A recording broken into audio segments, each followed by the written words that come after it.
अस्सलाम वालेकुम। आप देख रहे हैं खालिद इकबाल यूट्यूब चैनल। नाजरीन, जैसे कि आप जानते हैं कि हमारे चैनल का ज़्यादा इंटरेस्ट एनालिसिस करना और उसके रिज़ल्ट्स जो हैं वो आपके सामने पेश करना है। अफ़गानिस्तान के बारे में ख़बरें आप जान चुके होंगे। आइए हम थोड़ा सा तज्ज़िया करते हैं और फिर इस सिचुएशन को देखते हैं कि पाकिस्तान पे इसका कैसा इम्पेक्ट होगा, यानी इसके क्या असरात होंगे। नाज़रीन, अफ़गानिस्तान एक ऐसा मुल्क है जिसके साथ पाकिस्तान की 2670 किलोमीटर लंबी सरहद मिलती है। अफ़गानिस्तान में अगर अमन और सुकून होगा तो पाकिस्तान के लिए हर लिहाज से अच्छा है। वहाँ शोरश खाना जंगी पाकिस्तान की डेवलपमेंट पर मनफी असरात डालती है। नाज़रीन, 24 दिसंबर 1979 को रूस ने अफ़गानिस्तान पर हमला किया। बज़ाहिर वजह कुछ भी हो, विकिपीडिया कुछ कहे या वर्ल्ड मीडिया कुछ कहे या रशिया कुछ कहे, लेकिन मेरा ये एनालिसिस है कि रूस का वहाँ आना पहला कदम था कि हम अफ़गानिस्तान में पड़ाव डालते हैं, और असल में वो गर्म पानियों तक पहुँचना चाहता था, यानी कि पाकिस्तान के शहर कराची तक पहुंचना चाहता था। हमारी खुशकिस्मती कि दुनिया भर से मुसलमान यहाँ आए और उन्होंने इसको जहाद समझा और रूस को शिकस्त दी, और फिर रूस 15 फरवरी 1989 को अफ़गानिस्तान से निकल गया। दूसरा फिर क्या हुआ कि अमेरिका ने 9/11, आपने बहुत मशहूर ये वाक़या है जबकि अमेरिका पे हमला किया गया था। आज तक असल हालात मालूम नहीं हो सके कि ये हमला था, ये ड्रामा था। बहरहाल अक्टूबर 2001 में अमेरिका ने अफ़गानिस्तान पर यह कहकर हमला किया कि दहशतगर्दों ने यहाँ से तरबियत हासिल की थी और वो जिन्होंने हमला किया वो इस जगह पे मौजूद हैं, और उसने अफ़गानिस्तान पे हमला कर दिया।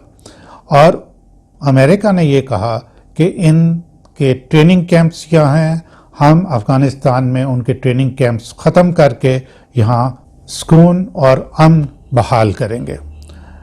जब जो बाइडन अमेरिकी सदर बने तो उन्होंने प्लान बनाया कि अफ़गानिस्तान से निकल जाना चाहिए, और उन्होंने 30 अगस्त 2021 की तारीख दी कि अमेरिका का यहाँ से मुकम्मल इनखला हो जाएगा।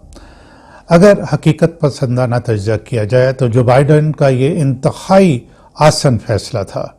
एक तो खरबों डॉलर खर्च करने के बाद अमेरिका को यहाँ से किसी किस्म की कोई तब्दीली नज़र नहीं आई, और दूसरा ये है कि अमेरिकन जो पब्लिक है उसका बहुत ज़्यादा प्रेशर था जो बाइडन पे कि अफ़गानिस्तान में फ़ौजी मर रहे हैं, ज़हनी मरीज़ हो रहे हैं, इसलिए अफ़गानिस्तान में वॉर जो है ये जंग को ख़त्म किया जाए।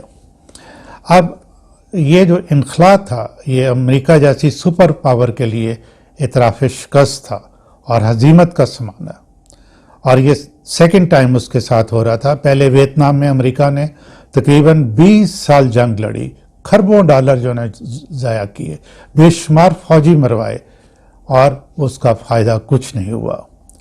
अब तज्ज़िया निगारों का ख्याल था कि 30 अगस्त को जब अमेरिका यहाँ से निकलेगा तो उसके बाद तालिबान जो है वो काबुल में दाखिल होंगे, लेकिन काबुल की तरफ बढ़ते हुए तालिबान जो हैं उनको किसी किस्म की कोई रेजिस्टेंस मिली ही नहीं, और वो तालिबान और या वो लोग जो कि अमेरिका ने ट्रेंड किए थे, उनको बहुत पैसा दिया था, लेटेस्ट असला दिया था, जब उनके पास तालिबान पहुंचे तो उन्होंने उनको खुश आमदीद कहा, और इस वजह से बड़ी तेज़ी से ये काबुल तक पहुंच गए।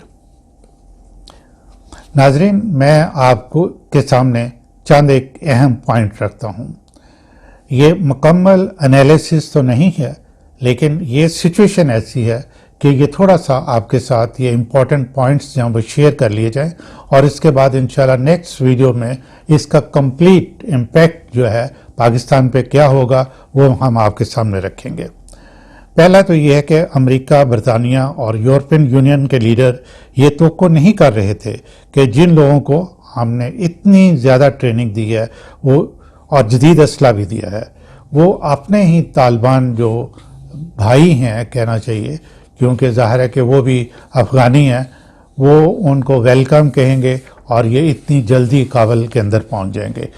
دوسرا، واقعات سے یہ ثابت ہو رہا ہے کہ یہ 20 سال والے پہلے طالبان نہیں ہے، یہ دنیا کو سمجھ چکے ہیں اور اب امن سے رہنا چاہتے ہیں۔ اس لیے انہوں نے ہر ایک، خواہ وہ فوجی ہے یا عام شہری جو غیر ملکیوں کے ساتھ مل کر ان کے خلاف لڑتے رہے ہیں، ان کے لیے عام معافی کا اعلان کر دیا ہے اور کسی جگہ پہ کوئی قتل و غارت جو ہے نا وہ نہیں کی۔ تیسرا، طالبان کے خلاف لڑنے والے ملک صدمہ میں ہیں کہ یہ اتنی جلدی سارا کچھ طالبان کے ہاتھ میں کیسے چلا گیا ہے۔ یہ بڑا امپورٹنٹ پوائنٹ ہے، اور اشرف غنی جو ہے وہ ملک سے نکل گیا ہے، اس کا جانا جو ہے وہ انتہائی عقل مندانہ فیصلہ ہے۔ اس نے اپنی جان بچائی، اپنے مال و دولت بچائی، اور سب سے بڑھ کے یہ کہ اس کے جانے سے فائدہ یہ ہوا کہ افغانستان میں کسی قسم کی خانہ جنگی نہیں ہوئی اور امن کی راہ جو ہے وہ بہت تیزی سے صاف ہو گئی ہے۔ پانچواں پوائنٹ یہ ہے کہ طالبان کابل کے باہر رکے ہوئے تھے، انہوں نے ایک معاہدے کے بعد جو ہے وہ کابل کے اندر داخل ہونا تھا، لیکن جب انہوں نے دیکھا کہ لوگ سامان باندھ کے یہاں سے نکل رہے ہیں تو ان کو یہ خدشہ ہوا کہ کہیں اندر لوٹ مار سٹارٹ نہ ہو جائے اور یہ لوگ ایک دوسرے کو مارنا نہ شروع کر دیں۔ تو یہاں انہوں نے پھر کابل کے اندر داخل ہو کے لوگوں کو یہ ایشورنس دی کہ آپ بالکل محفوظ ہیں، ہم آپ کو بالکل کچھ نہیں کہیں گے اور آپ کو کسی جگہ پہ جانے کی ضرورت نہیں ہے۔ چھٹا، طالبان کے سپوکس پرسن نے بھی یہی بات جو ہے بی بی سی کے اپنے ایک انٹرویو میں کہی ہے کہ ہم لوٹ مار کو روکنے کے لیے اور قتل و غارت کو روکنے کے لیے کابل کے اندر داخل ہوئے ہیں۔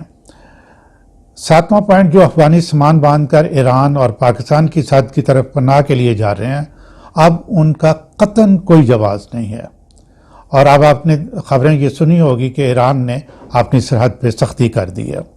پاک افغان سرحد بھی بند ہے، جو تجارتی مقاصد کے لیے مذاکرات کے بعد کھول دی جائے گی، لیکن افغانستان کے اندر قطعاً ایسی صورتحال نہیں ہے کہ پناہ گزینوں کے روپ میں افغانی پاکستان آئیں۔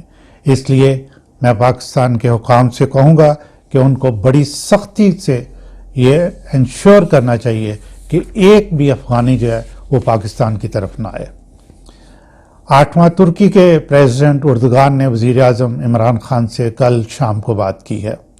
آج وزیر اعظم نے نیشنل سیکیورٹی کونسل کا اجلاس بلایا ہے جس میں سول اور ملٹری لیڈرشپ شامل ہوگی، اور توقع ہے کہ ترکی کے صدر سے دوبارہ اس میٹنگ کے بعد بات چیت ہوگی۔ نواں پوائنٹ یہ ہے کہ افغانستان سے ایک وفد پاکستان پہنچ چکا ہے، جو موجودہ صورتحال پاکستان کے لیڈروں سے ڈسکس کریں گے اور آئندہ کا لائحہ عمل تیار کریں گے۔ اور وہ مین سٹریم میڈیا اور یوٹیوبر جو کہہ رہے ہیں کہ افغانستان نے بالکل پاکستان کو جو نا آؤٹ کر دیا ہے، اب وہ اس وفد کے آنے سے خود سمجھ لیں، میں اس پہ زیادہ بات نہیں کروں گا۔ ناظرین، 10واں بہت اہم پوائنٹ ہے کہ ہمارے وزیر خارجہ شاہ محمود قریشی کا بیان کہ ہم عالمی برادری کے ساتھ کھڑے ہیں، انتہائی عقل مندانہ اور دانشمندانہ بیان ہے۔ یہ دنیا کو ایسے ہی بتانا چاہیے۔ اور 11واں یہ ہے کہ اب تک کی صورتحال پاکستان کے حق میں ہے۔ چین، روس، ترکی افغانستان میں امن کی پوری کوشش کریں گے تاکہ اکنامک ڈیولپمنٹ کا پہیہ تیزی سے چل سکے، لیکن ہمیں چوکنا رہنا ہوگا۔ کیوں کہ امریکہ، برطانیہ اور یورپین یونین کسی نہ کسی بہانے افغانستان پہ پابندیاں لگانے کی کوشش کریں گے، اور ہمیں پرو ایکٹیولی اس چیز کا انتظام کرنا چاہیے اور اس پہ ایکشن کرنا چاہیے کہ دنیا یہ ایسا نہ کر سکے۔ ناظرین، آج تک کے لیے اتنا ہی۔ خالد اقبال کی طرف سے آپ کے لیے بہت دعائیں۔